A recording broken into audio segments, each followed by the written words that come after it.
What is going on, guys? This is going to be the Real Esports Season 1, Episode 2. There has been a super impactful week of League of Legends. going from, basically going from the LEC, the LPL, the LCK, and the LCS. There's so much to discuss, and now Blue's here. What's up, Blue? Yeah, nothing much. I woke up on time this time, which is brilliant. And yeah, we're gonna talk about some League. Dude, I literally oh my god, I took a 30-minute nap before this actually started. Oh, okay. I heard you listening to some Dom podcast before. What was I listening to, honestly? I heard Dom, so I don't even. Oh, freaking! I was watching I Will Dominate's co-stream video. I think was it? I don't know. His content just plays. Oh, just coming down a little bit on your side. And then we have all right. So we have other people joining this week. TSM are the best org on this planet. Lena is beautiful, as you guys already know. I love Lena. What's up, Weather? How you doing, man? Good. All right. How was your guys' League week? Because I watch everything, so my brain is fried. Did you watch the T1 Fiesta versus Africa? You were just talking about it. Bro, I don't know if they've given up. I swear to God, I think they've just given up on Spring or like, all right, we won. I swear it's a 10-man roster. They're like, hey, dude, I swear, they're like, fuck it, hey, let Damwon go to MSI for a change. Because I don't, like, it's so crazy about, like, Korea is that, it's crazy that Team 1 specifically have, like, the best ADCs on their organization. They have Teddy and Gumayashi. You know how crazy that is? They have Teddy and Gumayashi, potentially the best mid laners in Faker and Closer. Closer's really good. And you also have Kyrie's best support. And then they have fucking run it down players like Cuz. Like, dude, T1, I don't know where to start, man. Like, I really don't know where to start. Sorry. What blows my mind is how they didn't play Zeus. I feel like Kana's been a weak point for T1, and then they need to test out Zeus. Just test him out. One series. Now that he's old enough. Yeah. Also, I feel like T1 doesn't know how to play mid to late game anymore. They used to be the strong points, and now they seem to be doing really good at early game, and they don't know what to do mid to late. They just stand around and they don't know what they're doing. It's really weird. So as we start, we might as well talk about the LCK and the LPL first before we get onto the LCS, because I know everyone's going to want to talk about the LCS, because, oh boy, I got a lot to say about that. So for the LCK so far, I'm just for the split right now, I've been only really currently following, well, thank you, Vin Diesel, piece of shit. All right. So I've been following Gen G. I have a soft spot for Gen G because they used to be called Samsung Galaxy, and that's when they were good. And they were Samsung, and that's when they were also good. And then now they're called Gen G Esports, and they suck. They suck so Generation bad. Gaming, bro. Like, I don't know what's going on with them. Like, in terms of nothing changed. Okay, I don't know, man. It's last year, but they literally couldn't improve anything because they're already peaked. So they're just a slightly worse version of last year because nothing changed. Because coaches are going to do a whole lot with the roster they have. Yeah. I mean, it's 5 experienced players. What's a new coach going to do for them? Yeah, they need something fresh in the roster or something to change anything if they want to improve. They have a good mid jungle, and ADC. Which jungle are we talking here, though? I'm talking like you're talking about flawless, right? Flawless or cleared? Like, how could anybody not flawless now? I'm not sure. How could they not? But like, we've seen this before, though. Remember, we saw this with MLXG and Karsa, Blank, and who was their other guy? Blank and Bangy, Blank and whoever they were trying to run, Peanut. You know, because just got replaced, bro. Yeah, we see. Like, when does the double jungle situation really ever work, where both junglers get what they want out of everything? You know, never. So when I'm looking at Gen G. Mid synergy sucks. Rascal's not the best top laner. I don't know who said that. That person needs their fucking newest brain. Ruler's still really good, and their support. What is his name? Keelan? Life is pretty good. Life. I think Life's improved the most out of everyone on the team. Life is solid.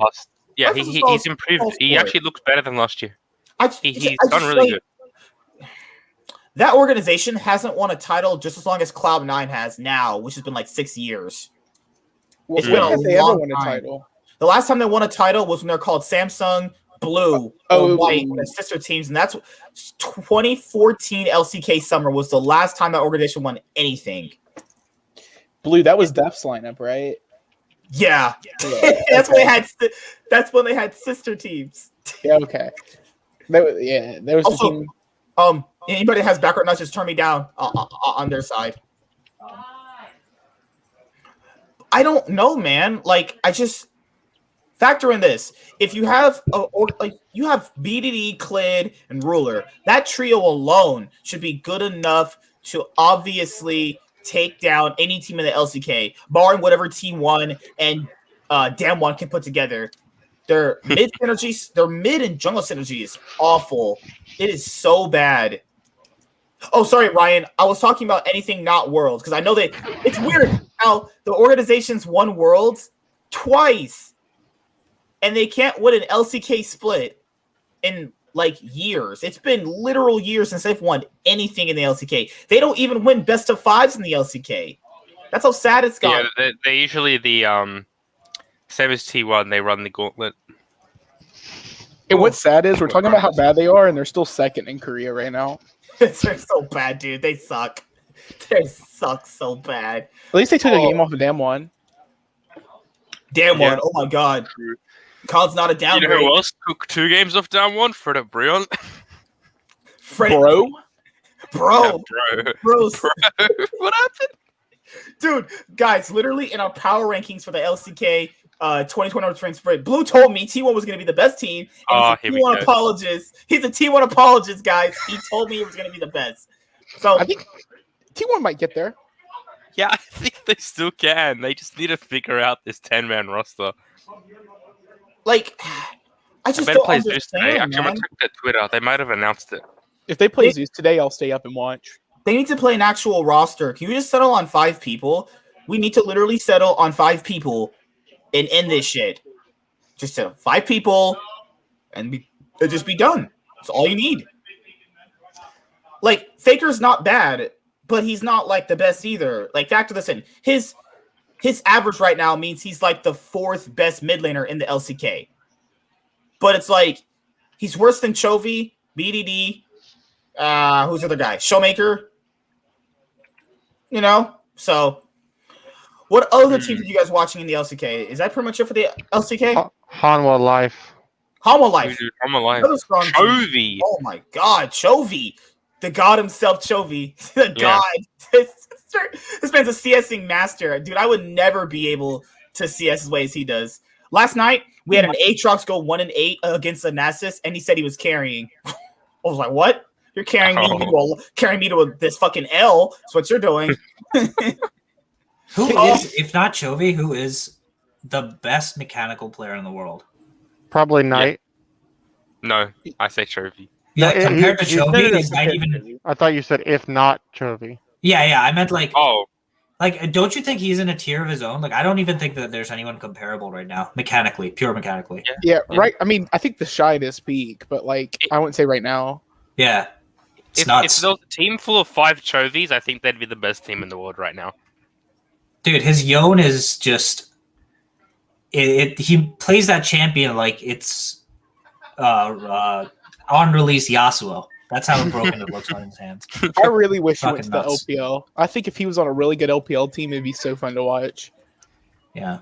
By the way, I'll admit I don't really watch too much LCK. I started watching this week. Can someone explain to me the Pike pick for SKT's game? Like, what's the idea of picking Pike right now? Not sure. Okay. They want to see the 10-man roster. They want to see how Kira can their perform. entire draft, like if I remember correctly, that was a late Pike pick too, right? Is that a counter pick too? I can remember. Yeah, You're talking about against Afrika, right? Thought it was Afrika, yeah. I know that I think Carrier picks a lot of Pike in solo queue, and he just wants to pull it out because it's one of his carry champions. Carrier can play whatever he wants. He's God. Doesn't. But They picked Pike R5, so yeah. Dude, I mean, like they're picking just purely for lane. It feels like across the board. Like they're playing to win lane, every single one except for their top laner. Even they had this Vayne pick they were trying to do against KT Rolster. They were like, okay, we have to take this Vayne for Gumayashi, or we're not going to win the games. They didn't have Vayne in certain games. They started losing. I don't know what's going on, man. It just feels like they're trying to find their best roster in a competitive split when you should be already having to do this. It's what you have a preseason for. That's why you have a Kespa Cup. That's why you do this. I don't know why people and LCS always did this, and I've hated it. Why do you throw together a roster in the middle of spring when you could just do that when you have scrims and figure out what's the best roster going to be? I mean, I think it's different seeing how a team performs on stage than scrims, number one. But also, I think even if T1 keeps going like this, they should still make top 6. And with the new playoff format, I don't think if they peak for it to end, it wouldn't be that bad for them. Blue says, if T1 win the split, I have to buy a Damwon jersey, and lucky for him, I have a jersey collection. So hey, I'm not really losing a bet here. But yeah, I have the Showmaker jersey. Shut up. So if Damwon lose the split, I'm getting the Showmaker jersey, and I will have a shrine of Faker outside I will pray to. Yeah. I never understood LCK drafts when the stakes for the game did not matter. It would always be like this, where even like back when they had CJ and Just Frost and all that, like they would just pick. Yeah, they would just literally pick for a lane to smurf, and that's the win con. And it's just like, it's so different from so many other drafts around the world. Like even LPL, it feels like they're drafting for the team fight. LCK just sometimes feels like they're always drafting for lanes. And until it suddenly starts to matter, then all of their drafts look like they're smurf drafts and they're counter picking everything. But yeah, it's interesting. I'm hearing rumors that Zeus will be playing today, so that could be a good sign. Oh, please tell me. It's not confirmed. There's just a lot of talk about like who's playing ranked and who's like not playing anything today, which usually means who's on the roster. Zeus versus Rich. Oh my days, that should be a stomp. I haven't even seen this guy play yet. But... That's the KT support, right? I apologize for joining late. Rich is the top laner for Nongshim. And Zeus, yes, Zeus is the KT support, but T1 has this top laner who just turned 17, who's supposed to be like the next big thing. So, what's he on the ladder right now? I'm not sure. I don't follow LCK ladders. I'm gonna look. Unless I get a peek on Twitter. All right. Also, who's playing? Who's playing today? No, who's playing? Someone's playing in the game. Oh, that's me. That's me. I'm sorry. Yeah, make sure you mute your mic because we don't hear that. Oh, yeah. Yo, Nightwing, it looks like actually there's probably too many on board right now. Do you want me to just dip and come back? No, that's fine. No, you can stay at home. No, that's fine, man. No, I don't want to like jam the comms here. But yeah. No. I'll just come in when I have a good point. No, you're fine. You're fine. Okay, so let's go to the LEC, because after that we can do the LCS, which is a lot to talk about. Oh god. So did anybody actually watch the LEC 2021 Spring Split Weeks 2? Broken Blade. More like Fixed Blade. I think the funny thing is the first thing that came to your head was Broken Blade, and the first thing that came to my head was Irelia. That's funny. Well, see, Irelia would have came to my head if I had not watched the C9 versus TL series, which is now etched in my fucking memory, as Irelia is not OP, by the way. Nah, not when played by the right hands. I just love G2, how they literally put out Yanko sucks. And that's the reason why they lost week 2. Dude, Broken Blade played that game so well. He played really well on his Aatrox pick. It was really good. Especially after the bad start he had. Yeah. Have you guys seen an Aatrox game, by the way, where the Aatrox actually does anything? Like that's like the first game. Not in 2021. Yeah. I like across every single region except for one LPL region where I think Top Esports played it, which is not, again, like that's, if you have 369 playing something and it works out, that's not a good indicator of if the champion is broken or not. But like, that's the first time I saw him play really well, and he played super well with the jungler, especially Gilius. I thought that was very surprising. I still think G2 is the odds-on favorite for obviously winning everything, and They're better than everyone else, but Schalke, not bad. I don't think G2 is better than everyone else. To be fair, I'm super Really? high on Rogue. I'm super high on Rogue. To be honest with you, Because Larson? Larson inspired.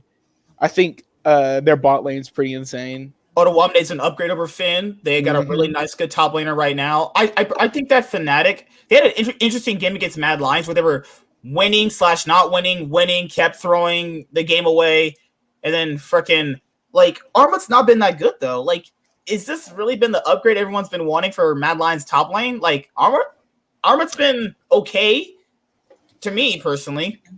I think he'll be an upgrade in the long run. I think it's like one of those. It's kind of like it's like Perks in C9. It's like it's gonna be an upgrade in the long run, not now. Oh no! Okay, now you're just throwing shade, Weather. Oh my god.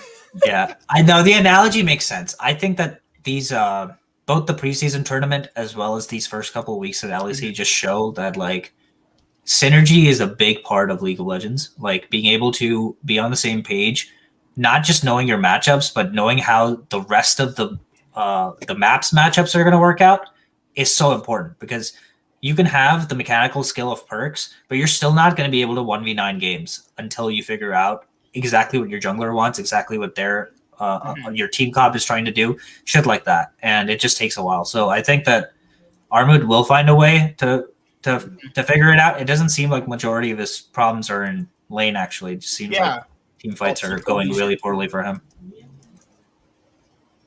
All right, so let's talk about Fnatic because I know a lot of people are going to want to talk about Fnatic. So, what are you guys' opinion on Fnatic right now? Because they look see them on the ladder. I need to get my glasses out. Sorry, what? It's just like they seem like a team that needs to play around self-made, or they're not really like being proactive. That's what it feels like. We saw last year when they played around self-made last year. They played really good. That's what we expected to see though, with Niski joining the team. So I don't get it. It seems like they're missing direction for how they want to get to that point to enable their jungler. Because if you see what he's playing, he's still playing like super power farm shit. But Niski doesn't have prio like he had in NA. And a lot of that has to do with Hylissang's playstyle compared to what Vulcan was doing on C9. Like, they're not warding for Niski. Niski has to figure out some of this stuff on his own. Like, he's taking gambles when he just would on C9, he would just have the entire lane towards bot warded out of his mind. So it would be like an obvious, okay, I'm shoving here and I'm roaming bot. And if they're there, we're diving bot. Like it would be like almost like a instant click type of thing. That hasn't happened yet, and that's not to say it won't happen because Selfmade is an insanely good jungler and Hylissang does play to roam. So I don't know exactly what's missing, but it seems like the mid jungle support synergy isn't there right now. And that's the biggest this for Fnatic. Yeah. So like Vulcan would set up Blabber and then Blabber sets up Niski, vice versa. You don't really see that for this actually right now. You don't really see this for this roster. Yeah. And then what's not I'm getting is like Niski he's not playing so badly where people are like, yeah, he's gonna get dumpstered by all the EU mid laners. No, he's been playing okay overall. Probably about the level you expect out of him. Mm-hmm. But it's just more like you would think Upset would probably have a lot more carry potential with Hylissang because I feel like Upset and Hylissang have a lot more better synergy together than Reckless and Hylissang did. You're not really seeing that right now. And to be fair, it might just be it's only been the first couple of weeks. And what do you guys think about Bwipo so far? Isn't just normal Bwipo, to be honest? It's kind of what Bwipo is. I mean, you know how cool it would be, like seeing Bwipo maybe on a team like Rogue, and then just like running it down even harder than he does on Fnatic. Dude, these first couple of weeks have made me think that like ADC only matters after you have mid jungle support down. Like ADC's impact on the game is completely irrelevant if you don't have a good mid jungle to get you to the part of the game where the ADC is actually strong. Like you could put Teddy on that team, and I don't think that it's gonna make that much of a difference because their rest of the map is so scuffed right now. That's just my take. All right, so whether position. You like to talk about Rogue, I think Rogue has been looking really well right now. Honestly, Inspired and Larson look like they've improve their jungle synergy? Because I know a lot of people would talk about Larson and Inspired, but they didn't really ever play toward each other though. Inspired would like always play towards other lanes, but now he's realized that Larson is going to be a player you want to play through, so he's playing through Larson more effectively. Hansama has what? Trimby right now? I mean, they're pretty strong ball lane overall. I want to see more of Trimby though. I don't want it to be like maybe, Hansama's carrying him, I agree. I think a Rogue did a smart thing in swapping putting a leader up top and then the rookie and the support. So I think Hansama and Trimby, I think they can develop throughout. Like they look decent now, and I think they're just going to keep on developing. As well as I think Odo's just an incredible shot caller. Odo's a much better top laner than Finn. Oh my god. But that's what's your guys' thoughts on Upset? He's been average, really. I mean, I don't think he's underperforming, overperforming. I think he's doing kind of what's expected, to be honest. That's what I was trying to say earlier. Like, how do you even judge the ADC when the early games go so poorly sometimes? Like, how do you even judge what? Like, the ADC's role right now is if the support is playing something like Leona, you need to be able to shove waves safely without dying. Like, that's why all these people are just pigeonholing Zayas onto their team. Like, I don't get that pick, by the way. When Fnatic wins, when Fnatic wins, Upset does really good. I see your comments. He wanted to say Upset's been overrated his whole career. Oh my god, that is actually true. Okay, I don't think that's true. I think that he was pretty good. I think that the issue with Upset is the same issue that a lot of people have about Reckless, but like I don't know, I don't get it because if you're playing the ADC too passively and that's your criticism of the ADC role, like you don't understand the ADC role. Like literally support sets up ADC. The support sets up ADC to do well. Yeah, and you're not supposed to like the whole idea that Doublelift used to be this flash-in guy and you get that reset and played on the edge of like that's great, but if you do die, that's way worse. That like even if you die once every 5 games, you get caught, right? Like that's really bad as an ADC. And so I like Upset because he's so consistent. He reminds me of Sven. He reminds me of Reckless, and he's just a reliable damage output on the team. You need to make the rest of the team be the playmakers, right? Like you can't have your ADC, who's a reliable damage source, also be the playmaker of the team. And that's just if that's what you're saying that Upset can't do, then yeah, you're right. But he's a very solid top 3 ADC. Top 4, depending, I guess, on the split. I think he's top 3. Who you're talking about Europe, right? Yeah, Europe. Mm-hmm. Yeah, Reckless. You have Reckless, Hansama, Patrick, Upset, Crown Shot's not in there. You think Patrick's better? I would say Patrick is. It looks like Patrick takes more aggression than Upset does. Like he plays more aggressive at certain moments, but better is hard to say because like you could tell mechanically Upset's better, but it's like people don't understand when it comes to support. Support sets up the ADC so much that it's really hard to tell. It's like how like Upset kind of did get. I'd say Upset got overrated when people talked about him because you got to factor in if you have to set up the ADC role, then how's he the best player on the team when he was on teams like Schalke, teams like Origin? That's where I lose that at. But let's see, for Selfmade, he's probably going to have to end up being the leader of the team because if the team has no direction, him or Niski are going to have to lead. And, well, if you have all these big personalities on the team, I don't think they'd be listening to Niski because Selfmade said they imported an NA player instead of getting a European mid laner in the offseason. Wait, that was a meme, right? Like, he was just... that was a total meme. I just thought that was hilarious, actually.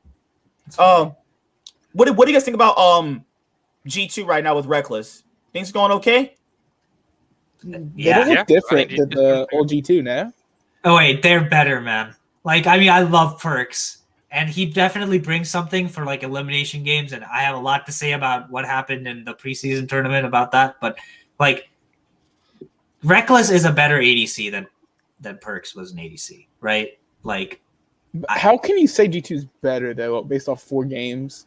No, but I'm just saying if you look at just 1-for-1 swap, forget about the intangibles that Perks brought, which is obviously a lot. I'm just saying pure mechanics wise, they've gotten better and they've gotten at least more consistent. Like their floor is a lot higher than it was last time. Now their ceiling could also be lower because Perks definitely had those games where he would just solo carry the fucking team. But I think that it makes sense. I think that so far Reckless is doing his job, nothing special, but the rest of the team is just clicking. Caps is Caps, and that's all you need to win EU right now, dude. Like, Caps is fucking nuts. He's just like the only shot that I think I have of someone else actually beating them is what you say with Rogue. But that's again because Larson can somewhat compete with Caps in lane. And yeah, What other team are you guys looking at? Because the Misfits didn't do too well this past week. They were looking kind of suspect. I still think they'll be good. I think Misfits. I think they're strong. I think they're good, but it's like now it's like week 1 passes, everyone's high on week 1. Week 2 shows up, and it's like, okay, who are you really? And then now you have Team Vitality, who looked pretty solid in week 1. I was like, things are going to shit. Nope, I lied. Everyone, they're what 1-4. Now That's the Vitality way. I mean, Lord, they kept they didn't do any roster moves now. Or no, they got a new top laner, right? yes, That was it. They just have Shigenda. That's it. I don't know what Vitality's doing. When they first came in to the ULCS, they looked like they had a good plan. Their first roster seemed decent, and then now it's just. It's weird how like certain LEC rosters start really strong and fall apart. I don't know. It's just a curse all these orgs have. All right. That's pretty much it about the LEC. Don't worry, guys. I'll have a dedicated LEC 2021 Week 2 video coming out very soon with Truth. And now it's time to talk about the best region on this planet, the LCS. The LCS, we're going to win Worlds this year. I promise you. C9 will win Worlds this year. I don't know. Cordy J is going to carry us, I think. They just need to win in other lanes, not top lane. Dude, it was crazy. Like, so I'm part of the C9 Facebook group on the C9 fan group on Facebook, and oh my god, like the amount of people that were just defending Fudge was actually insane. I think you should defend him in a way, though. It's a preseason tournament. That's true. It is preseason. He has a lot of time.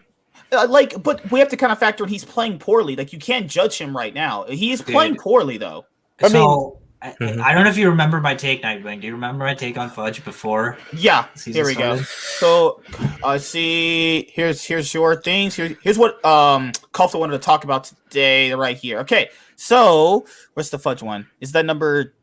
No. This was just a general question, but that's number 6. Let's talk about Fudge. I think my opinion on him has officially been formed, and he's just bad. And I think. No, so okay, let me preface this by explaining my points before the season started.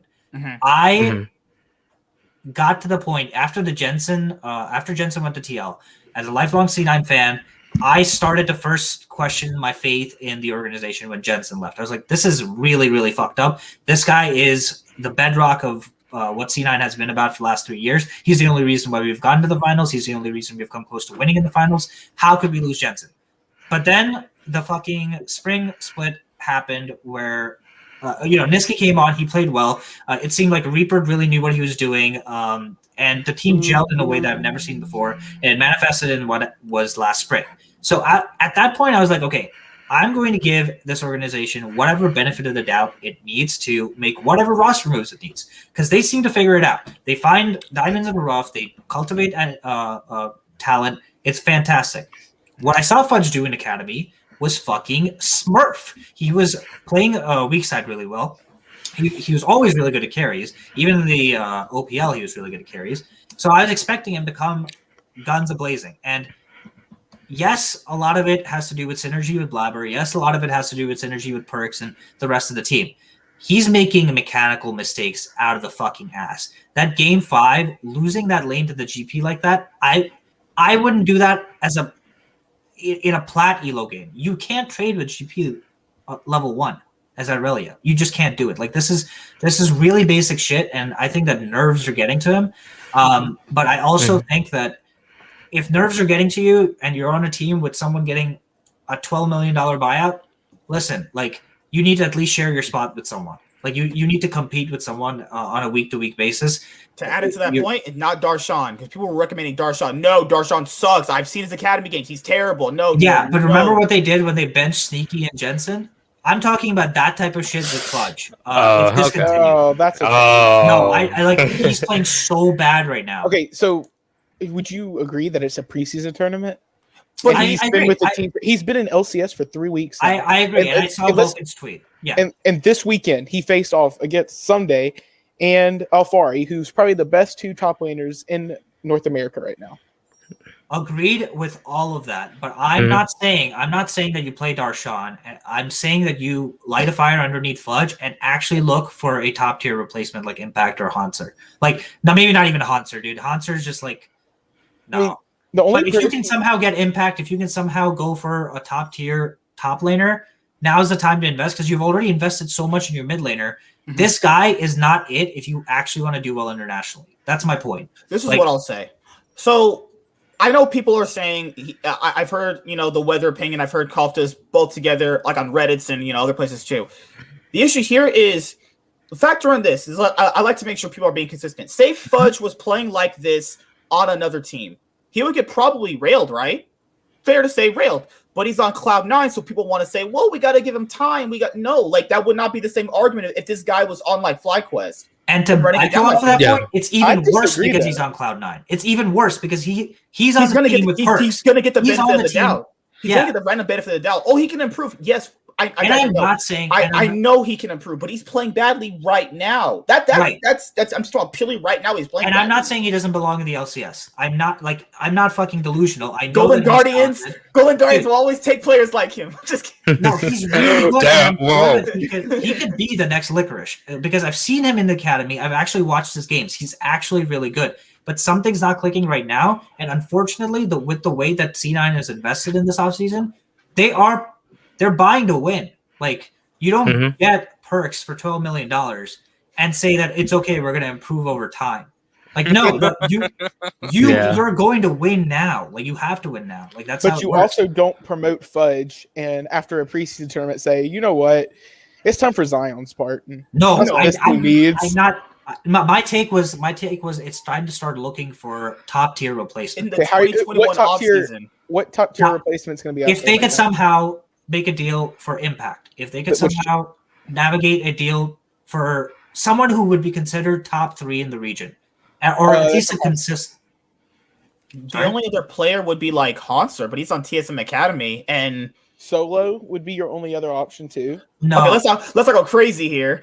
No, but I'm not. You're I'm talking saying you about keep free playing agents. Fudge. I'm saying you keep playing Fudge unless you get a top tier replacement. But I think that you're undervaluing C9's negotiating position right now with perks on this team for anyone in the world that wants to join. I think that, like, if you could, because they have an import slot. You know what I'm saying? Like, they could use an import slot next split when Sven becomes a resident, and they could get a top laner that could play for He the team. doesn't- So, what 2022 is when he becomes resident now. I think so. no, isn't it 2021 summer split? I believe. I think so. I It's have to whenever he double gets check. his green card is when I'll it have is. to check. 4 years. He started playing in spring, so it would be what 18, 19, 20, 21. So it'd be 2022, I think. Yeah, I don't know. Okay. So the thing I will give him props for is he still is showing the capability of carrying a game. Like, if you saw his game 3, good job, man. Like, you took it to Alfari. There was a game where he played pretty well against Someday as well. My biggest issue with him, he's just so inconsistent. You need a team. You need a top laner on this team that's way more consistent than what Fudge is given. So top laners better than him would be Alfari, Someday, Impact, Licorice to a certain extent is still better. Like probably way better. Let's be honest. Yeah, way Oh better. yeah, way better. Why did we get rid of?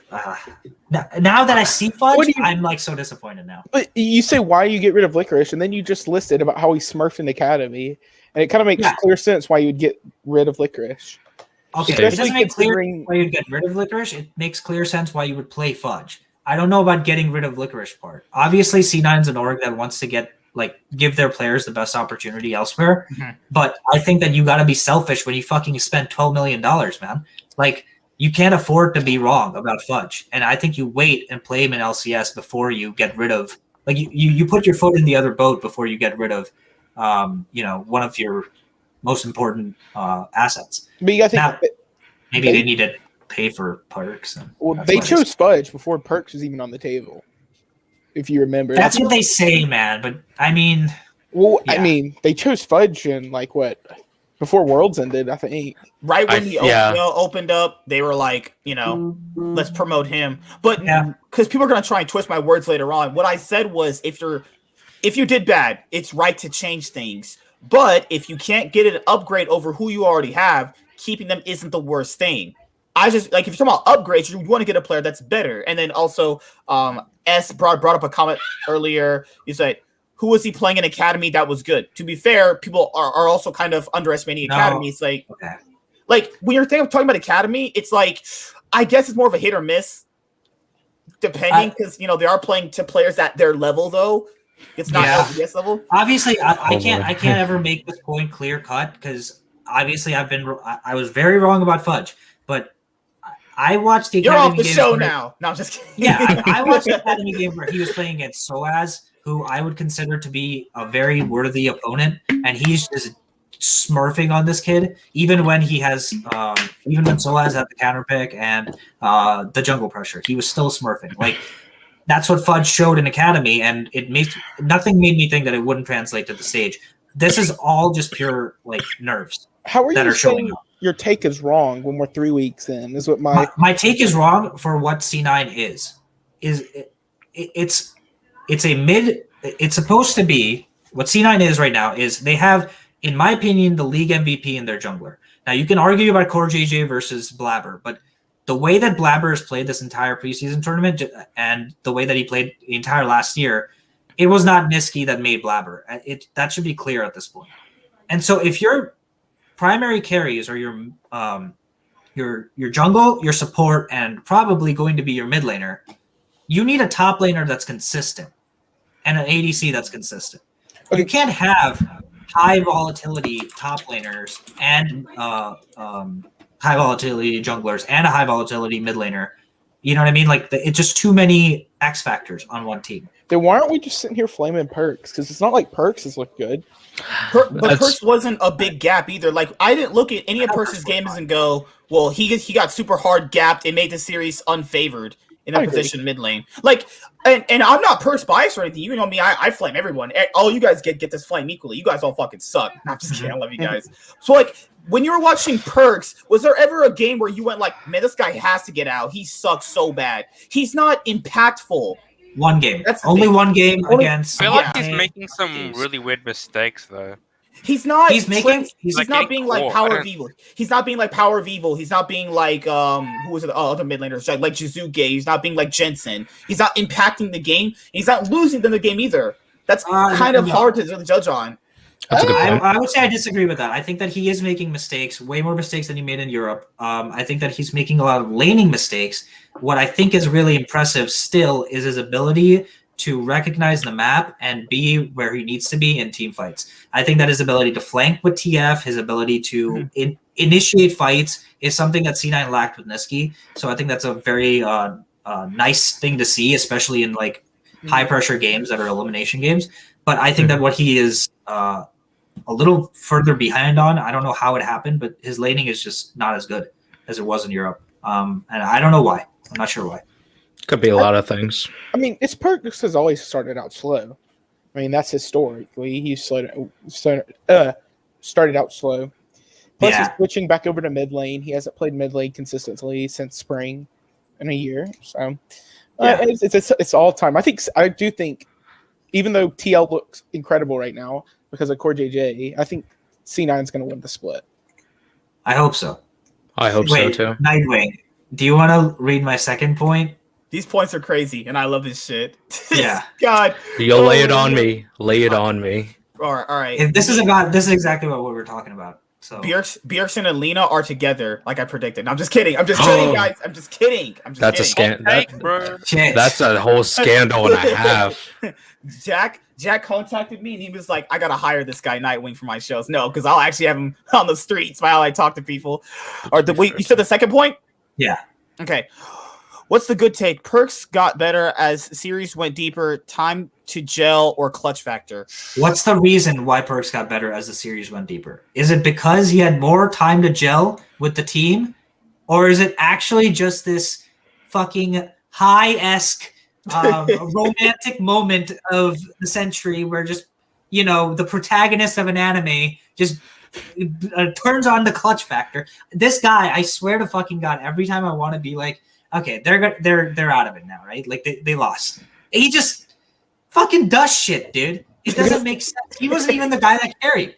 Blabber fucking carried his ass, but he just won. I don't understand this. I mean, I think Sven kind of popped off too, but Sven is the best ADC in the league. That guy's insane. Come on, that guy's insane. He's the best Okay, pure ADC. Yes, Yeah. but that double penta is like literally handing him on a silver platter. Here are all the fucking kills. Blabber fucking Just press R. smurfed on every fucking jungler he played against. He smurfed on closer all 5 games, dude. Like, I would say he smurfed on Santorin. really? Santorin played pretty well. Santorin played really well into him. I mean, the first game, I agree. I think second, third, fourth, and fifth, I thought that Blabber did everything he could. Fifth game, he literally had to fucking spoon feed Fudge to try to help him get out of the game. I mean, I think Blabber's the best player on C9 at the moment. I'd agree to that statement. Yeah, jungler's pretty good. Going off K4 Polo's comment, I think C9 has serious problems they need to address. I think 100 Thieves is better. They should have won. Like, I love. They really should have. They really should have won. Oh, that game my 4 God. at Baron Pit.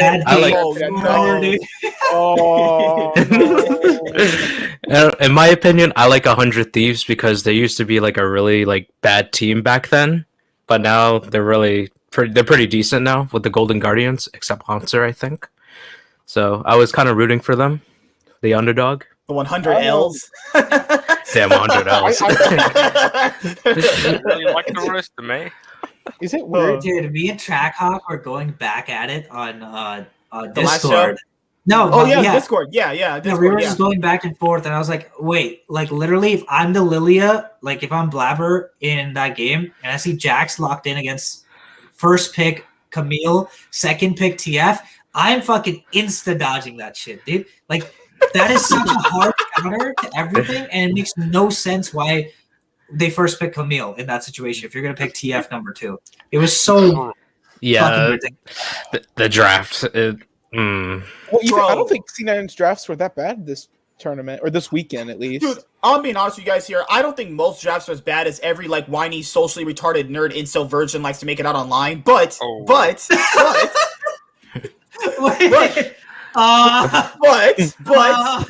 Thieves drafts definitely got worse as their series went by. You can tell they got worse. Yeah. You know what's so funny? That roster of 100 Thieves players have now been reverse swept in their last best of 5s by TSM and Cloud9. There's something wrong here. They cannot close out a series if they're ahead.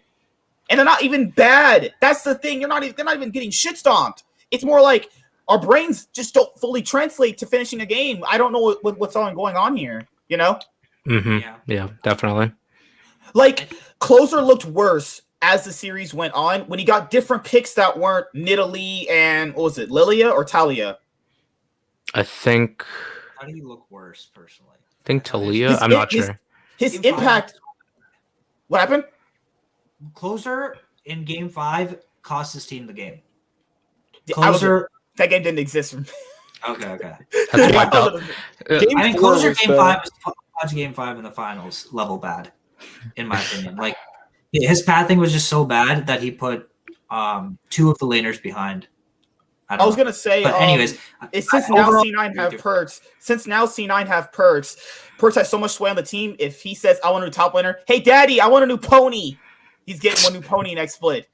It will happen. I don't care if people are in love with Fudge on Reddit because they have this C9 love in their face with Jack's cock all the way down their throats. Doesn't matter. It doesn't matter. He will get Perks a new pony. And also, people say that they spend a lot of money on Perks. Guys, they are sponsored by Microsoft. Bill Gates could tip me my entire year's worth of money on making my job in a day. They're not poor. They're sponsored by Microsoft. They have money. They do have a lot of money. Do people know who Microsoft is? No. Microsoft. Cloud9 Microsoft isn't giving Cloud9 that much money. You'll never know what Jack's an interesting man. Jack will get Bill Gates to give him money. All right. I don't know. I'm not sure about the business aspect. I'm not going to pretend to be Probably do it over lunchtime, I honestly. do know that if you can I think that if you can trick or convince, whatever word you want to use, someone to invest $12 million in an esports player, you could probably convince someone to invest $300K on a player of Fletcher's caliber right now. But anyways, I think that the biggest takeaway for me in this preseason tournament for C9 is Jesus fuck. Oh, This bot lane is insane. The jungle is insane. Parks is getting better as the time goes on. This team versus TL is going to be like the fucking Clash of the Titans for the next 3 to 4 years if they stay like this. Like it's insane. They can actually compete at Worlds if Fudge replaces himself with the competent human being. damn. I just, My why- God. I just can't believe we're not talking about Team Liquid as much as we are. Oh yeah, Team Liquid. Well, mean, that's because yeah. we're on the 100 Thieves of Cloud9 series. Yeah. Yeah. Why? Are we, what is he? All right, so as this was the game. This was Go to game 4 right here, maybe. This is right. This is game 4, right? No, that's game 3. That's game 3. Yeah. Okay. So as you're talking about Fudge playing, like he didn't really have any hands in his keyboard. DeMonte. Let's focus on DeMonte for a second. So, do you guys think 100 Thieves can win with it? So let's say there was no import rules and they actually got a different mid laner over DeMonte. Is that the X factor this core of players needs to win? Like if they had a Jizuke or a Power of Evil, DeMonte, because DeMonte played not too well. You know, in some of the games he played okay, like the first 2 on TF. His Rise games were bad. He was like 0-5 consistently, 0-5. And he's not making any impact. I agree, but unless you replace him with someone like Niski, like someone like Jizuke wouldn't work, I don't think. Like the team isn't the same without a shoving mid laner that roams with their jungler. Like I think that's like the identity of the team, because unless you have someone like that, we saw what happened when you have a mage playing player like Golden Glue on that team a year and a half ago. Like I think that DeMonte's style is extremely important. Now, if you can keep that style, but replace it with a much better player like Niski, then yeah, it's an upgrade. But I don't think that someone like Jizuke would fix their problems. No. I was more or less so thinking if they got an upgraded mid laner, it would take them to the next level. But I'd agree. I think if they got a new mid laner, they'd go to the next level. Because I think they're good enough now with the lineup they have to make Worlds. Mm-hmm. But at Worlds, yeah, I mean, Worlds is always a different beast. Imagine 100 like Thieves versus Hollow Life. Here comes Chovy. hey, that Chovy 200 CS gap. You know what Sven did to Lost in the quarterfinals? Yeah, that'll happen to DeMonte on any pick if he goes against Chovy. Not even kidding. His man was insane. Or someday versus Fun. Dude, it was literally a top gap in both series. That's sad. But Weather, I got a question for Weather. Do you yeah. actually think that 100 Thieves is a shoe-in to make Worlds? No. I don't think They they're a shoe-in, no. Because I think TSM has... I hate to say it, but I do think TSM has a lot of potential to be better than 100 Thieves. Dude, Really? are you Reginald's agent right now? Oh my god. Dude, I think it's EG. I think EG EG's a strong EG's team. gonna fall off. I think EG's gonna fall off. I think they're gonna fall off, and then we're gonna replace Jizuke again, and then get good again. I Who think are that's they gonna what- replace Jizuke with though? I don't know, dude. Nemesis, I just maybe? think that they're gonna make a move over the offseason. Yes, dude. Wait, Nemesis would actually make sense on this team. He's on Gen G now though for streaming, no? Yeah, but if they offered him a bag, he would come over. Wait, is Svenskeren an import or no? No. Their import spot for now is Jizuke and Ignar. Yeah, since Garen is a resident. Okay, right. Okay. All right. Yeah, All right, I'm back. So yo, C9 reverse swept 100 Thieves, classic C9 fashion. The next series was EG versus TL. TL just beat the shit out of these guys. JJ versus Corey JJ. I would just like to say that I predicted the outcome for both of these series exactly. I predicted the reverse sweep also. We called it, remember? Yeah, we said I 100 literally Thieves. said they're going to win the first 2 games, and then the perks buff is going to kick in, where they just, they just refuse to lose somehow. Straight up profit. Oh my god. Yeah, like I was like, I can't see C9 winning a single game with the way that they've been playing, Except I also can't see Perks losing a single game once it's an elimination game. So I'm going to predict a reverse sweep. That was my logic. Shit. Oh. Yes. Well, you are quite the fortune teller. Hey, I said 100 Thieves are really strong. They're going to start 2-0, and Cloud9 will have to win 3 games straight because 100 Thieves, to be fair, let's be honest here. If they had, what happens to a team where you could win? You're right at the finish line. It's like you could get the girl. She's right there. She's literally saying, "Come get me," and you just fall apart the last minute. Analogies. Man. What happens? What do you call these teams? They can't finish. They can't close the deal. They can't close a deal. I don't know. Like they can't get a girlfriend. They can't get a job. I don't know. Jesus fuck! You don't have to do it like that, dude. Damn. I call them teams coached by Zix. Okay. Oh my God. Moving on. Oh. I mean, like, remember when everyone applauded this guy as like the greatest fucking brains in NA when he was on CLG at one time? Like, Wait, Loco Doco was sucking his dick all the time, and like, Oh yeah. Yep. don't you guys remember this?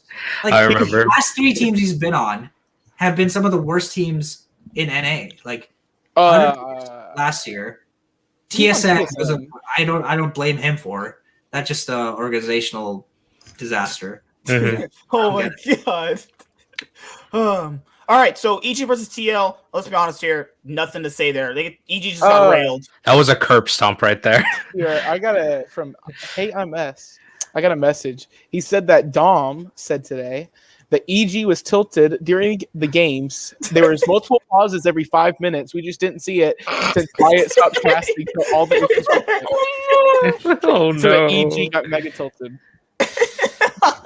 You know, I wouldn't be surprised if that was behind the scenes. Right? It's just a Jensen gap, guys. It's literally a core JJ gap with a lot of these teams. Like, Yeah. DK just pauses and is like, man, back to Academy I go. all right, back to Europe, just waving the flag. Game 3 was so fucking egregious. Game 3, TL was doing everything in their fucking power to end the game over, and Core JJ was just like, actually, no. Was Just that his no. fresh game or his rel game? Fuck, dude. I think it was his rel game where he just kept engaging and getting like 3-man engages over and over again. And now I'm like forgetting. Was that the game where he hooked everyone, or was that the game where he engaged with Oriana? The player I wanted to focus on. No, it was Oriana. It was Oriana rel. The player I wanted to focus on was Impact. So Impact had a really good tournament. I personally think he was great this tournament. But what did you guys think about Impact overall? Renekton? Renekton and That's what you thought. That's it. That's a pick. that's pretty much it. You're like, It's a okay, descriptive word. definitely is a discount sneaky. Hey, we're gonna start narratives here. We're gonna start narratives. Dude, the way I thought of Impact was the same thing. Like someday, Alfari finally got out of his Elo hell that was EU, and here's Someday and Impact just living and bathing in Elo hell. And What I did think was funny was how EG came out and first picked the Senna after the day before Sven popped off on Senna, and then it was just a dud. they don't have all it, man. Bro, the YouTube chat was like, this Senna has no CS. Tom Kench is stealing your CS. I was like, it's called Fasting Senna, you morons. They're like, oh, yeah. What a bunch of morons. It can tell you how bad people are at the game. Fasting Senna isn't like the meta right now, isn't it? Isn't farming Senna kind of Oh, the no. preferred? Senna got a massive buff. Her souls give like 8 gold instead of 2. And Oh my they're God. common as well. Yeah. That's a Is that big buff. starting on the? Is that on 11.2 or is that on 11.3? 11.2. Okay, so that's It's why still- it's the bandit. Yeah. It's really OP, but it's still only works if you have a really safe lane phase where the jungler plays around you. And the fact that they made it work where the enemy jungler, I'm talking about C9, the enemy jungler closer literally ganked them 3 times in the first 7 minutes, blew both of their flashes, and they only fucking died 1 time. Sven only died 1 time. Mhm. That shouldn't happen. They should just be permacamped and getting dove repeatedly. And I don't know how C9 makes it work compared to a lot of other teams, because that early game with Tomcat Senna is supposed to be really fucking weak. All right. And now with the tournament over, Team Liquid are your first ever LCS lock-in tournament champions after having a massive top gap the entire series. Oh my god. Post Post the creep for the reverse sweep. I really thought they were going to reverse sweep. Imagine having 2 reverse sweeps back to back. I was so all in for the reverse sweep. So what I personally thought is that since they played through top lane in game 4, was it really a lot of sense to put in all that towards game 5? I would have just played towards, hey, give him a tank, give him a Maokai, give him Orin, something. Why does Orin not work? I don't get it. I still don't understand why Orin was not picked this preseason tournament. I think he's so strong. I don't get it. Like, I think his passive got nerfed for his laning phase. Yeah, but like it's not like they're picking one item now. For Orin, are they? Like they're picking Renekton and Camille. Like Orin shits on those guys. That is true. That's true. Camille is Fudge's best champion. Camille and Aurelia are his best champions. He's really good at those champions, but outside of like 2 champions, you know. I just imagine a world where Impact is on this team, fucking picking Renekton and Shen for this Blabber Sven combo, and I salivate at it, dude. Like if you had a chance to have a fucking Shen one trick on your team versus whatever that Irelia performance was, dude. I know I'm flaming Fudge too much. He's a rookie, and I fucking hope he makes me eat my words. I will apologize profusely, but he literally solo lost them that series. Yep. Honestly. I think he won him the game 4. I think he played really well. He played really well in game 4. Mm-hmm. He plays really well. He plays really well on Camille. Like, take his Camille performance. If you just isolate that, you're like, this is a great player. Any other champion? Well, it's debatable. It's like, man, how can you translate the Camille performance into all the other champions consistently? It might be nerves. Hey, I could be wrong. It might be nerves. But, you know, we can't just sit here and say, well, it's only there to play. His Irelia performance was good. I think, wasn't that game 4? Yeah, it's game 4. Yeah, game 4. Irelia was game 4. Yeah, his Irelia was clean, but like, you can't forgive a pro player for playing a 1v1 against a Gangplank level 1. Like, that's everyone above Plat should know you can't fucking fight the Gangplank level 1. His passive is just too OP level 1, dude. Like, you're don't do that. Even when they tried to gank Alfari, he kept taking Gangplank cues. Like, they can't even deal damage to him because he's too... I mean, at that point, it's too late. Literally, Blabber was just playing in his lane to help him shove it in. Like, his CS difference wasn't too bad for, like, the first 7 minutes, but the amount of XP he lost was just astronomical. So he's going to lose that laning phase as it is. But if Irelia falls behind against the Gangplank in the first 3 waves, and this is just, like, a very specific matchup, it's doomed, dude. Because you're going to get outranged, out-harassed, and you're going to get item disadvantage. The guy's going to come back with Sheen boots, and he's just going to run you down spam Q. The lane's over, and you need Irelia to be ahead in that comp. And then you call Santorin, and Santorin came up and ganked him, and he's even further behind. He has to already over. Back. You need to give up complete mid lane prio. Like, you need to have supports come up top. And against good teams like TL, they're going to recognize, wait, this is their one win con, and they fucked it up. We're just going to set all of our resources top. So, I mean, the game's over after Fudge makes that level 1 mistake. And before we move on to Team Liquid, because they did really well all tournament, Zen, damn, thanks. Zen, Vulcan, and Blabber are great players. They're definitely carrying C9 right now. I don't think Perse is playing that bad, but he's not being a carry overall. So that's pretty much it for Cloud9. You know, I love them. I hope they improve. You know, they're not playing so bad where it's like, no, just burn it all down. But no, it's the preseason tournament. People got to factor in. These tournaments don't matter in the grand scheme of things. Team Liquid's not going to go, you know, at the end of this year going, you know, we won lock-in 2021. We're the best team in the LCS. Okay, that doesn't matter to them. Like, they don't care about that shit. You know, this is a preseason tournament. These results don't matter. But, you know, let's talk about Team Liquid. So, Alfari proving his case to be the best top laner in the LCS. I mean, yes. Yep, absolutely. God, that guy played insane. He played. Santorin, I'm not too high on him like you guys are, but he played good. And then Jensen making the case. Oh my God, when he flamed TSM, maybe they should draft better and we'll have a better game. Fuck. Jeez. Oh, I love Jensen. And I'm proud. And I love Jensen as a player. I personally think he was better than Bjergsen during his time period here. I'm glad he gets to win another trophy. I'm personally happy for Jensen. I'm happy for him. He gets to win. And who else we have? Bjergsen. I mean, I think since 2018 he has been. Oh, eventually, somebody got to be here to defend Bjergsen. Like, I'm trying to have someone. No, I'll defend Bjergsen here. Wait, I think that Jensen was better than him in 2018 and 2019, but I think that Bjergsen was better in 2020. He was literally solo carrying that team last year. Eventually, got to have a video where I have a Bjergsen fanboy just debate with me about Jensen. I'm just gonna wreck this guy. So I'm gonna be like, hey, what about these world performances? Well, these NA trophies. I'm like, who the fuck cares about any of those? What do you mean? Jensen has like 4 of them or 2 of them now. Well, technically, you have 2 and 1 locking. Yeah, so he has 3 something. But it's like they should not to derail too much. It's more like when I factor in how moments, right? When I factor in how league is gonna grow. So what are people gonna remember years from now? World performances or LCS trophies? And LCS is known as dog shit. So what are people going to remember? Like dog shit trophies or worlds?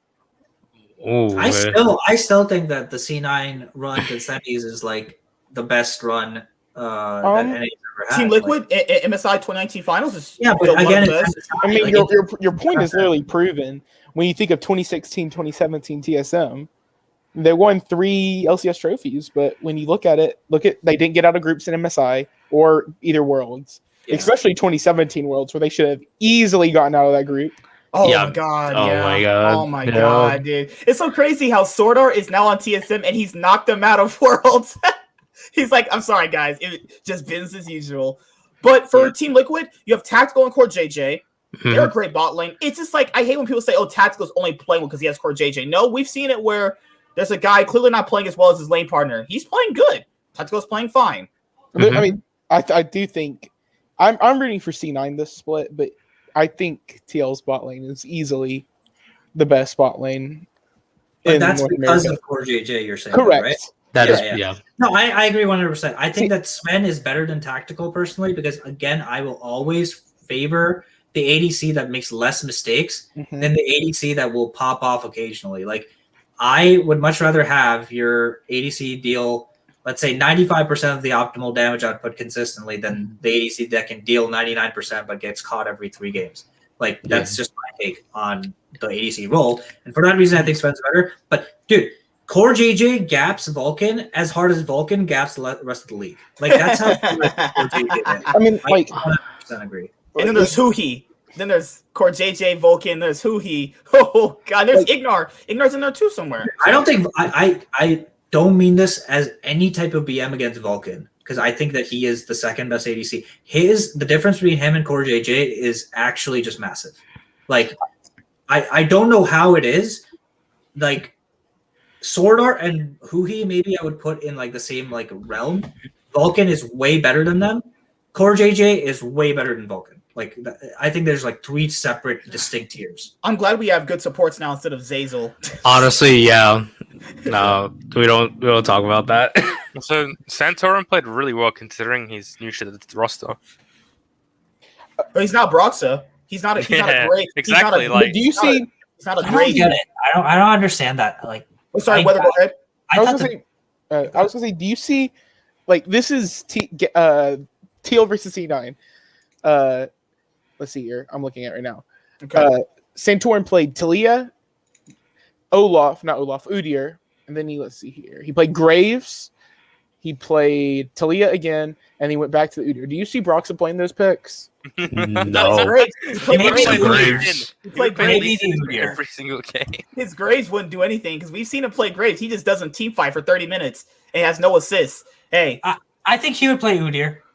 That seems like a Broxa. Run around and farm and do nothing. Yep, exactly. What are you guys doing? Okay, I'm farming. Yeah. You guys are good. Sorry, guys. I'm playing Farmerville Simulator right now. Sorry. But I personally still don't understand the Santorin hype because I was fucking hype as fuck about Santorin last split on FlyQuest. I thought he was playing amazing. I don't like. He's what Teal needs. Biggest lanes of all time. Like, he's doing very, very little. I don't and that's get what it. TL needs. Yeah, we need a supportive jungler, right?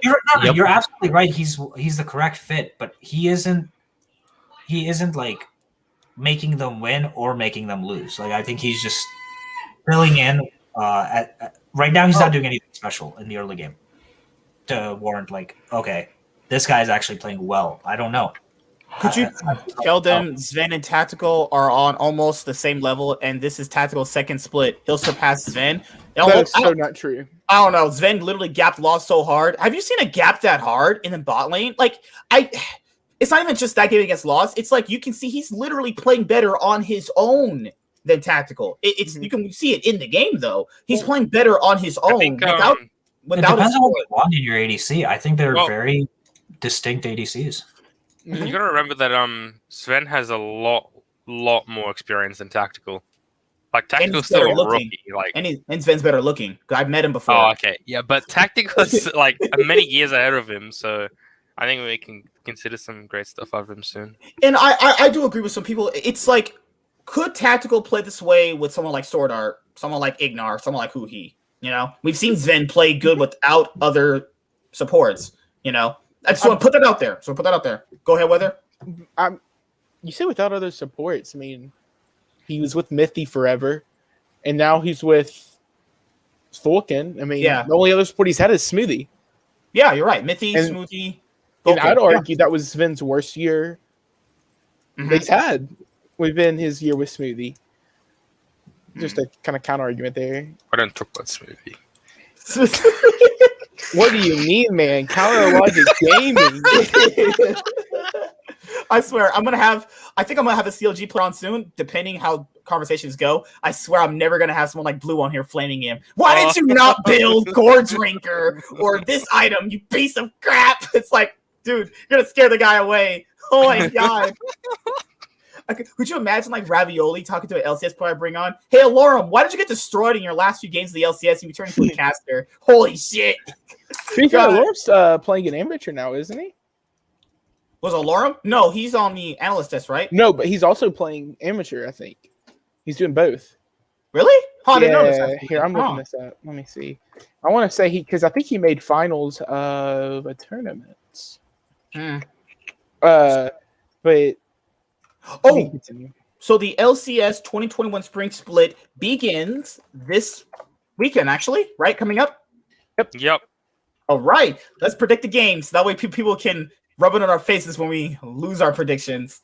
Oh, my gosh. Oh, boy. There's really only one coin flip game, I think, on this. Oh, actually, never mind. The last game's kind of coin flip. Super week of League. Let's go. There's a lot of games. 15 games a weekend is the new normal. All right, so the week ends for games on Sunday, right? If I'm not mistaken. Yep, it's Friday through Sunday. Thank you. The whole schedule's up on the whole esports, by the way. Thank you. So February 5th, 6th, and 7th. Okay, to make sure I have the right thing. All right, let's go. So the LCS 2021 spring split begins this week. The very first game is going to be TSM versus FlyQuest. All right. What a game. Shotgun your predictions, guys. TSM for sure. Jose Diodo? Oh, God. Okay. Yeah, I take the FlyQuest angle. Unless they replace me, I take FlyQuest. You guys are nuts. I'm taking TSM. That's Sword Art Gap. Good old prediction sheet I made. All right. Diamond is trash. Sword Art Gap here. Sparse is saying FlyQuest. Nope. TSM wins. All right. Team Liquid versus Immortals. Don't count that. EG versus 100 Thieves. If 100 Thieves doesn't choke, maybe, but it's a regular season. They have no pressure. They'll win. Okay. All right. I'm going EG. 100 Thieves. I'm going 100 Thieves. I'm gonna go 100 Thieves. That's the team I've been supporting. I lost the bet. I gotta get an EG jersey. I'm doubling down right now on this prediction. That was, by the way, that was a trash take. Holy shit. C9. No, don't predict that. We know who's gonna win. Anything like TL versus Immortals. Anything like TL versus Immortals is literally just, why would you predict Immortals unless you're trying to be like, oh my god, Golden Guardians and the Golden Guardians gonna win that, bro. CLG or Dignitas? Don't count that. All right, that 7 PM game is like where everyone just turns off and starts playing League on their own. No one. No. All right, next day, FlyQuest versus EG. Not bad. EG. EG. I say FlyQuest. I say FlyQuest. This man's said- crazy. I This say man's evil red. geniuses. This I man's say FlyQuest Jose gonna Diodo win. until people figure Dude, out. I'm gonna what the join fuck him. he's I'm doing. gonna join him. FlyQuest gonna win. Oh my Dude, god, you guys no are one knows insane. what the fuck Jose Diodo does, dude. He's just gonna come in and surprise everyone. But you know what we do know? We do know what Core JJ does. We gotta just Yeah, quickly sort. He's not playing against Jose Diodo. What do you mean? If Jose wins, I will apologize. I will literally write a note saying I'm sorry. Jose In Diodo Spanish. is so overrated. Why does like Yeah, the he is, YouTube- but his name sounds cool, so he's gonna win. Oh my Wait, god. C9 plays TSM this weekend. Oh, Oh, El my Clasico. days. You got the L. So you have Team Liquid versus Dignitas. All right, don't predict that. That's an Hunter easy versus answer. CLG. Okay, that's trash. C9 versus TSM. El Clasico right here, and C9 just smacked around Oh, TSM. classic. Oh, it's C9 again. C9. Yeah, he's gonna definitely win. And Oh my god, I okay. think that's O2 TSM start for me. FlyQuest versus Team Liquid. I'm Wherever you I'm guys saying fight, I'm saying Team Yeah. Liquid. if FlyQuest win this game, I'm giving up in life with you people. Oh my god. EG Oh my versus Golden Guard. Oh lord. C9 versus what the hell? What? Ugh. wait, These games are wait. horrible. Is it bad? I think CLG beats TSM and then TSM starts 0-3. After that last game they played against each other? But CLG Dude. has Finn this time. If you're expecting Broxa to win a game, Brox's not here. There's the there's no thing. way. No. Look. I just want TSM to be 0-3, so that way I can just pin CLG is the r/TSM worst in the to region, my bro. taskbar. He's gonna clip this part, right? Put it on Reddit. Hey, I was right about TSM going 0-3 in week Well, 1. r/TSM after a loss is just. oh, Well, Look at this warrior karma there, bro. Oh, These are some Anyway. terrible games. Like the match of the week is gonna be C9 versus TSM, but these games are bad. Come on, I'd these say games the best game of the week probably is EG versus 100 Thieves. To be honest, honestly, yeah. you might be right actually. Yeah, Honestly, yeah. yeah. or Ugh. I don't Also- know. I mean, it depends on what Huni shows up what I day. think Immortals could take a game off of TL or C9. If one of the other teams play bad, I don't think Immortals is that. bad. What game do you think wins? I'm saying like if one of the other teams like ends. God. Maybe, and I'm saying a hard. I'm talking about 0.01%. Oh, I'd say like 10%, They might beat like, C9, but there is a 10%. 0% Holy chance to beat shit. CL. I think Immortals will be a top 6 team this year. Wait, that's like a somewhat reasonable. The top 6 is somewhat reasonable. I don't think that. I We think, need to- I think that's a reasonable take. I don't think that's a hot take. No, I don't think that's too hot. That's fine. Nah. No, they're probably like 7th place because like FlyQuest, 100 Thieves, Yeah, EG, it's hard to Cloud9, predict Liquid, Immortals. TSM. I mean, I just think Yeah. GGS and Dignitas are absolute dumpster fires, and there's no way they can come back. And CLG is just teetering on the edge. Yeah. Honestly, yeah. There's no way. These games look so one-sided. The 100 Thieves for the CLG, that's such a stomp. That's such a top lane gap if Sunday plays against any one of them. Mm. Oh, Unless they somehow choke, but even then, there's Yeah, I no mean, how do you pressure. predict Hunter Thieves to lose Wait, against I'm, anyone? I'm looking at like I hate to look at the next week's schedule, but C9 has to play EG, 100 Thieves, and FlyQuest in the same weekend. That's they're kind of gonna clap them. I'm just kidding. a broken schedule. Am I right? Like, Hmm. Fixing the schedule. Perks his money is fixing the schedule. You never know.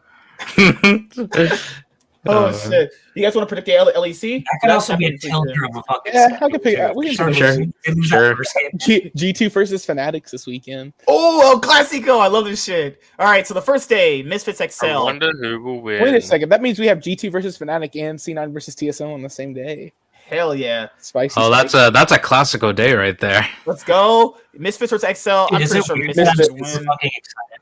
I'm super fucking excited for the There you go. Schalke versus Rogue. Schalke versus Rogue, dude. Schalke versus Rogue Holy for shit. day one. Schalke versus Rogue. Yeah, it's probably the best matchup on day one. Hmm. can't. I don't know, man. I think Fnatic and I think Astralis is pretty close to Fnatic's level. Oh yeah. Maybe. So saying because they both suck, right? Not because you're excited to watch the games, but Oh, They're both I like- don't know, man. Watching what's his face play, Promise Q play is just. Woo-hoo! All right, someone needs to take that control out of your hands. Like, you know. We need Too to, much power. we need to look at the meme folder. Oh my god! All right, the next day, the best matchup obviously is G2 versus Fnatic. It should be. Come on! If that's the worst matchup of the day, and it's just a stop, I'm gonna be so mad. I think Fnatic. I mean, not Fnatic. I think Missus versus Schalke is actually a decent game as well. Yeah, that's not too bad. Mhm. Team Vitality is gonna win the split. I promise you guys. That French legacy is gonna take over the league. I'm That taking zero win French for it. players, Better okay. win. And Better then win. the last day. Wait, no, because it's only 2 days, right? Oh yeah, I forgot. They only have 2 days this week. It's not Super Week. Okay, yeah. Imagine being a region that only plays two days a week. Dang, bro. Can't You didn't be have to right. do them like that. Is there any LCK good games? You have T1, bro. Today, Genji. bro. Today's the day that T1 DRX finally versus proved Gen to G us is actually a that good series. they deserve. They don't deserve the hate. KT Roaster. Hey, the roller coaster's coming back, man. They're gonna come back and smack. Their wrath will be swift on the league. But then they make it a world and they don't make out of groups again. Oh, DRX versus Genji, guys. Who do you think's gonna win? Gen G. If Clid You plays think- bad in how- that series, then Clid's gonna be not playing anymore. Genji's recent performance has been quite questionable. I don't know. And DRX have like overcome all expectations. Like, Yes. did anyone but- really expect them to do as good as they are? No, but I mean, Dude, I just can't ever root against Chovy. And Yeah. but Chobi's Well, not on Chobi's not either in of these the teams. Towards on Hanwha. Oh wait, Yeah. yeah, that's right. Yeah, wow. he is. By the way, the last series of the week is Damwon versus DRX. So. Fuck. That's- Never mind. If Oh my Chovy's god! off, Wait. DRX is dumb. T1 plays pro this week. Hey, boys. Kofta's been watching way too much LS. LS has infected your brain. Oh Wait. my god. True, actually. Okay, so the last thing I want to talk about before I gotta go do another video with someone else, which is the LEC week 2. What do you guys think about best of threes returning to the LCS? If they ever did it, would it be a good idea to have them? Yes. Yes. Yes. That's for LPL everyone does that it. is on the show, LCK does no it. for- Guess who wins worlds? LPL and LCK. Literally, I think it would be a dream scenario for LCS. You could literally do the LCK schedule of 2 best of threes a day on Wednesday through Sunday, and I think it's just a good. I think, So I think it's a yes for everyone that's a diehard League fan. Anyone that's just a casual fan, like majority of know people what- that are Yeah. not watching this podcast. he didn't want to insult people. Yeah, Oh. if you're just Oh, a casual God. fan, it's not going to be for you, and that's what they care about, right? Like, I mean, But I think it actually makes the casual fan more. I think it. I think you need to have more tournaments, dude. I fuck the regular season. No one gives a shit about. Okay, regular okay, season. Monte Cristo over Oh, there. Oh. You say that, but how fucking psyched were you about this preseason tournament? I mean, it was chill. I think a lot of it had to do with C9 versus TLB in the finals. Exactly, because no one fucking cares about the bottom 6 teams of the LCS, dude. So I want Yeah, to but- I will Ferris never said- watch a Dignitas game this Ferris season. said, I really want BO3s back in the LEC/LCS, and I think it will be better received this time around compared to before. So Captain Flowers replied to him, and he said, from an entertainment perspective, a competitive perspective, or both, while I've heard the arguments from the competitive and understand them from the entertainment POV, best of 3 just feels like a dive bomb for viewership unless one of the big 3, C9, Yes. TSM, TL, is playing. Exactly. But here's You what I want to think. watch a best of 3 for Dignitas and CLG, bro? Yeah?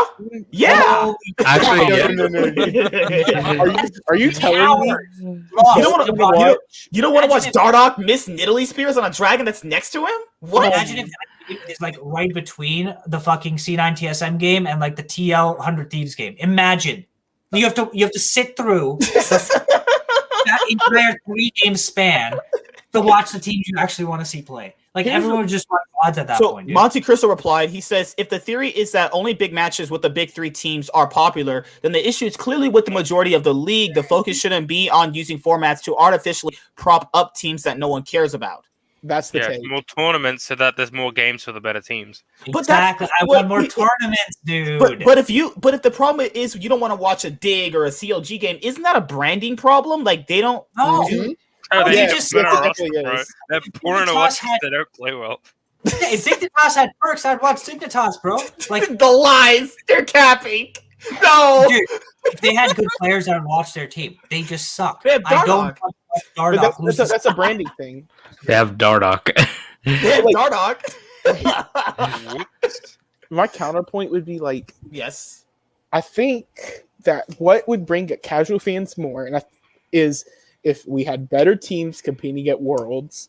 And so when the teams come back from doing well at Worlds, I think that'd increase viewership. And I think BO3s would make teams do better at Worlds. This guy said really disagree here. That take also would make more sense if any of us got out of groups. We don't play best of threes. We don't play best of ones.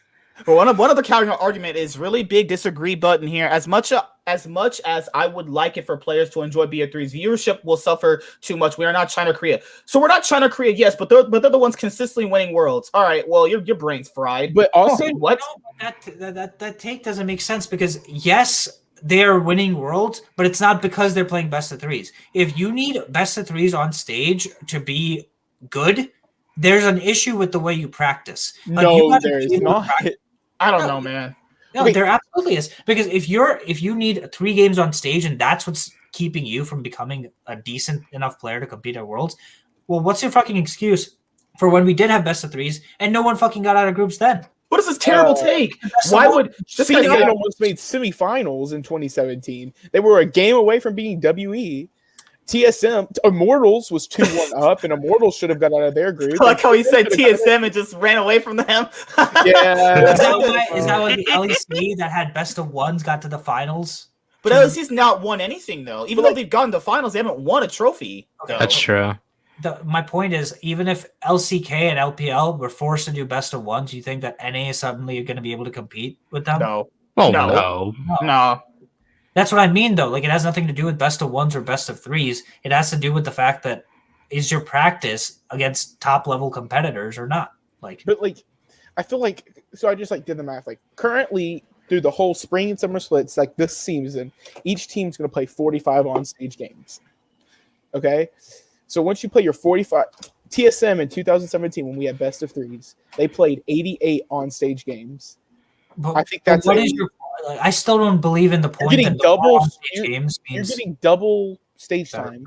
Yes, but why does more on-stage games result in better performance? Because I of don't nerds. agree with that correlation. Because of how people take scrims potentially. Mm-hmm. You So- take games more seriously.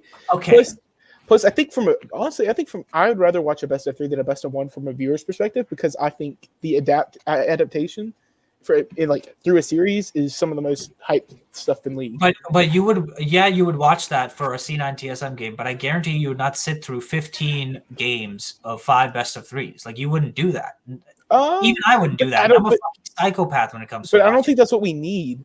Think about North American sports. You don't sit there and watch every MLB game or every NFL game, right? You Right. just pick the hype series and you watch it, or the hype game and watch it. Then why can't we do that with tournaments? I just don't think tournaments are. I think it's from a viewer perspective. I think let's look at CS:GO. I think one of the biggest issues CS:GO has is you don't know when the hype tournaments are, and if you have too many tournaments, you're going to devalue the tournament system. Interesting take. What if the tournament system rewards you circuit points to get to Worlds?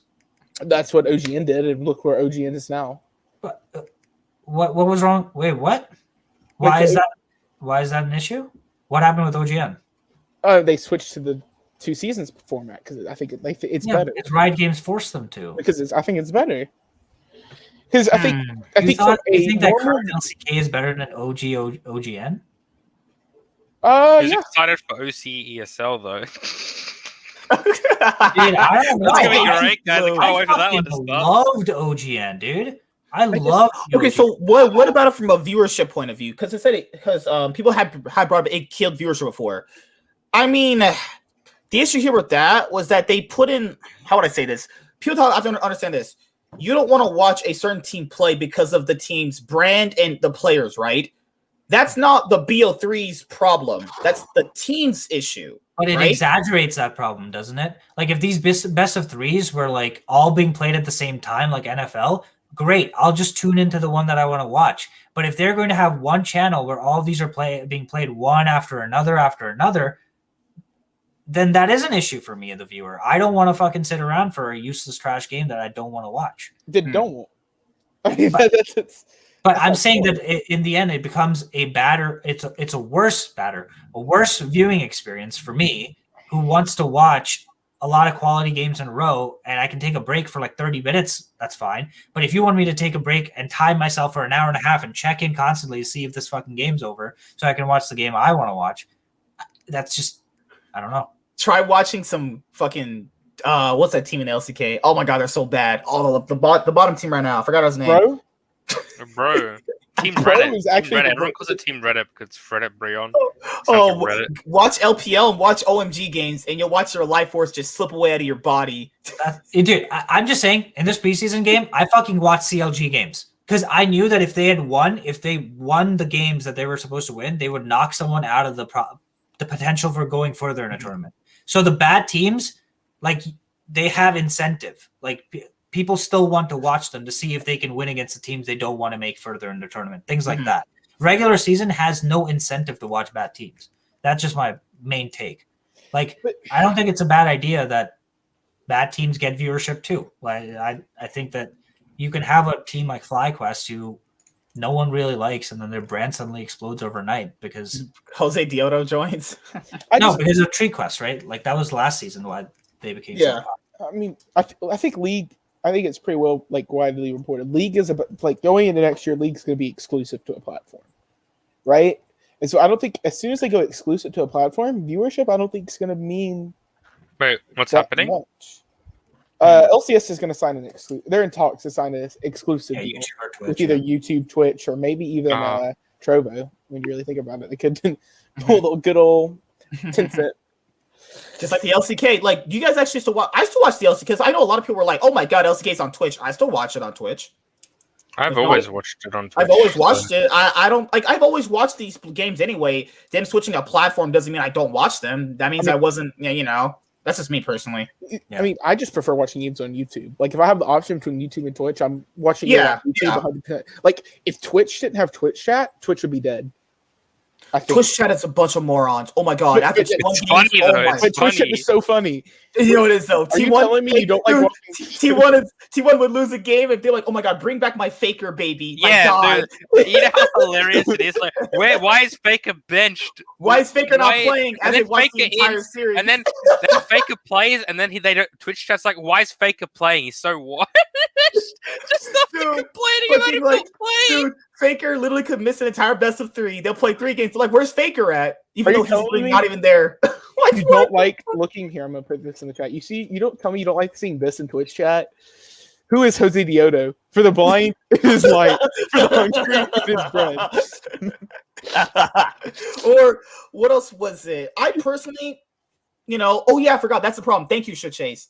The going back and live viewing it. That's what I love about YouTube's. That's what I love about it. Oh my god! But even if I don't really care where the leagues put their right deals. I'll say this right now. I'll watch it wherever. That's how much I love this stuff. That's a huge advantage the league scene has compared to Activision's Overwatch and Overwatch. Oh lord, because I think League just has such a dedicated fan base now. They'll go wherever. The last point I want to touch on is because the guy's actually running late. So last night on Hotline League, I guess Travis heard a rumor where people were talking about the import rule being taken away. Please don't do that. Oh, please don't do that. For me, I'm not that big nationalistic guy where I got to see like NA players playing. You know what I mean? I want to see the best players playing on a roster and have success internationally. Though I do get the other argument. If you do that, there's a good chance you might not see any North American talent, even less so than before. Bye-bye, North America. I see both arguments. I get them both perfectly. But, League has built itself up to be, you have the LCK, you have the LPO, you have all these regions, and if you take away the import rule, what's NA? I mean, it's not North America, it's just the LCS. They just play in a North American time zone. Wait, you're muted. My bad. Yeah, I was like, is it fair then that Jensen's not considered an import? I think if you stay 4 years is a whole different story than. But why? That's my question. Like, why? Because I think he's built a North American brand. He's helped grow the region within the 4 years. She's shown commitment to the region. I think can't other imports do that? Immediately? I Mhm. think it's a different story. Why is Perks not able to do that right now? Okay, like I don't know how much I want it. Like I don't know. I just feel like American teams win. I mean, in a way, yes. I want to They see. took our jobs. That's gonna be the I just meme think of this I just think the day of like High and the boys, all NA team, just friends. But And I don't think in all the NA teams here. One second. I just don't think. bless you. Yeah, thank you. I just think like C9 wouldn't. I guess look at Blabber and Vulcan. You really think if we had no imports, Blabber and Vulcan would even be on C9 right now? Yes. It depends on how well teams. If they play well in scrims and they. I also think that Fudge would not be on C9 right now. Oh God, C9 would have a player like fucking. Fudge is an import though. I know, but the fact that there's an import rule is why they have Fudge, right? Yeah. He's In a way. an A player. Remember, he's considered a North American player. Exactly. Yes, Yeah. but that's because of the rule change. Oh yeah, true. But I'm saying it's like My poor region. okay. So you're right. You got me there. You got me because they allowed Right. more people in. It's fucked everything up. Build They a love these Americans. But the issue is, you also get my point. Like, Yes. if you were to open up I don't even know how to fucking word this. If you opened up the border, talent would also come in. I mean, They would not be bad. Some of them would be good. but like Team Liquid last year, if there was no imports, Team Liquid would never have promoted Tactical. In a million years, they would never have been promoted Tactical to replace Double Lift. Okay, They would have gone and got, I don't know, Kabe maybe. it is possible. You're right. And I think that's. But I feel if you genuinely believe that that's the case, then your issue is actually with talent acquisition and the ability to identify talent. And I agree with you that NA's ability to identify talent is fucking dog shit. And so for that reason, it kind of makes sense that we would not have an import rule because we can't fucking find talent for ourselves. Let's at least take talent from other regions. I mean, only C9 has been able to find talent consistently through the academy system. So I disagree with the notion that because imports will come in, all of a sudden these players won't get a chance. I agree with you, but I think it would improve the overall. I just don't want to see an Immortals team that's like, I don't know, Orome, Xerxes, Oh god. Abadage. Abadage, oh no. I don't want to see. You know that. what? Yeah, when Bro. you put it that way, there are some really fucking shit CEOs. Dumbass CEOs. I Well, mean, to be fair, like outside of C9 2018, what other roster did well internationally? Like CLG won from 2016, the Team Liquid won from 2019. That had like 4 imports. What had like 4 imports, didn't it? yeah, Not 4 imports technically. Like no, like you had Smithy, Jensen, Double Lift, Core JJ, Impact. I mean, I mean, are the they bright, all North You know what they American? should do? No, you know what they should do? They should have franchise tags like they do in the NFL, where you can franchise tag a player. no. The players that would never happen. No. Hear me out. So either that, or you need like some kind of third party in agency that basically says that, hey, these players are considered top level talents. The other players are considered average talent or whatever it is. But like the top talent can go wherever the fuck they want and not be considered imports. That's what I mean. Like I don't think that you would disagree that Faker, if he goes anywhere, is going to massively inflate that league, right? Like Yeah, in terms of leadership, talent, whatever it is. Same $50 thing million buyout. like perks, caps, whatever. They should be given like universal status that they can go anywhere and they're not considered an import. That's what I think. I'm just worried that like a team like, I don't know, CLG will go to someone like, I don't know, let's say Bro. They want to go to Breon right now, and they just say, "Hey, Breon, we want your whole team," and they import them over because I seriously think You're right. would That's do an that. issue. No, you're absolutely right. If there's a team that's doing that, then they're fucking stupid. One, but then there is an issue that I think something like what I was saying would possibly fix you have certain people that you want imported because they are going to elevate the rest of your league. And then there are people that you're importing to fill in roles that you could fill in if you just talent scouted correctly. And I'm talking about like the people that you can't just find. Like you can't find a Perks in NA. I mean, You're looking at him right here. Okay, sorry. Bro, I can play on Mean Yorig.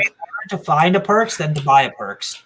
And I think that it should be like being able to make that type of move should be incentivized. Like I'm a C9 fan now because of Perks, and I think that's a lot of people's deal.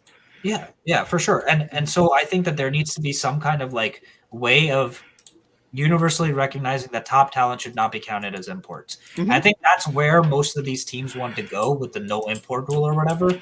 But they need to have criteria in place that prevent idiots from. Or even FlyQuest. Like FlyQuest got Jose Diodo, Golden Guardians got Noopy. That brought in a lot of fans for them, for those players. So, hey, would FlyQuest bring in more Latin American players? They probably would have. Yeah, and CLG brought Finn. Maybe. Great. But don't you think this would like farthen the gap between the big three orgs that have money and the ones who don't? Dude. Which I think that's why. Like, who do you think you're in a franchise? You better fucking have money. Well, I mean, who do you think? Who do you think's pushing for this right now? It's Steve. It's Jack. It's Reggie. Those are the. Oh my God, TSM without no imports would be kind of like funny to That'd see. be hilarious. Team solo imports. You know what's funny? They don't have a single North American-born player on their team. But I also think that that's because they're endemic teams that actually know how to run their fucking organizations. I mean, like TSM knows how to run their organization. They don't know how to run their league team, but they know how to run their Everything else outside of the league is pretty much pretty good. Yeah. It's just a dumpster fire. EM aside, they have a major coaching or whatever staff issue, but they do know how to construct their teams in general. Now, this iteration, forget it, but like in general, over time, they've proven that they can win. They can consistently develop and nurture talent. My issue is that the rest of the league doesn't know how to do that, and they're using this as an excuse. That I have an issue with. But for teams like this, for TSM, TL, if they were to have 5 imports, that would not bother me one bit. Like, I hope they can do that because I have confidence that they'll import the right players and elevate the rest of the league. Whereas I don't have confidence that CLG will import Finn, and Finn is going to elevate the rest of our league. Or they're importing Broxa, World 2018 finalist, to just fucking going to CLG. If that's not hell on earth, I don't know what is, honestly.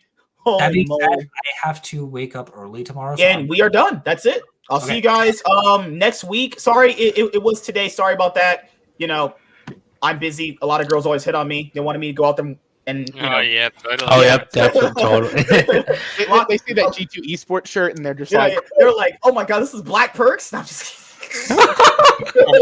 kidding. A bunch of girls were hitting on me. I mean, they want to come over, so I gotta leave. Sorry, guys. You know, I'm a buff. We're not. Koftad's married. He's gonna be married. Weather has a girlfriend. Blue's fucking just banging chicks out his back. I don't know what Zulik's doing.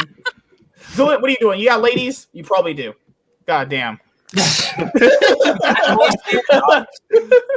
right, see you guys later, and I'll see you guys next Monday. Mondays when these episodes are on. This week I had to push back because Kofta left me yesterday, and Blue forgot me. Oh, I slept in, all right. I didn't forget anyone. He was like, you know what? Talking about league or sleeping in? You chose sleeping in? Really? Yeah, sorry for coming a little late. I had to do some stuff. Man. No worries, man. See you guys later, and I'll see you guys next week. Peace. You all have a good night. I hate 2-1 suck.